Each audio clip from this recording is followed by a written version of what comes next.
రాష్ట్రానికి సుఖమైన నాయకుడు క్రైస్తవ సమాజానికి తెలుగు క్రైస్తవ సమాజానికి ఆయన విషయంలో మాకు అనుమానం ఉంది. ఆయన మరణం విషయంలో ఎందుకు అనుమానం అంటే రికార్డెడ్ గా యూట్యూబ్ లో ఆయన నాలుగు పోషిస్తానని ఆయన కన్ను పీకేస్తానని ఎవరైతే మాట్లాడిన వీడియోలు ఇప్పటికీ యూట్యూబ్ లో వీడియోలు ఉన్నాయి.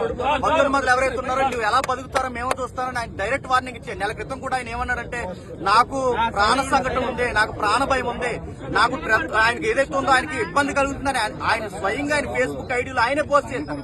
అందుకు మేము అనుమానిస్తున్నాం. మాకు డిఎస్పీ గారి నుంచి మాకు కావాల్సింది ఏంటంటే ఈ యొక్క కేసుని యాక్సిడెంట్ కేసుగా కాకుండా అనుమానితమైన ఎఫ్ఐఆర్ గానీ మాకు ఇవ్వాలి, ఎంక్వైరీ చేయాలి, సీసీ ఫోటోస్ మాకు చూపించాలి.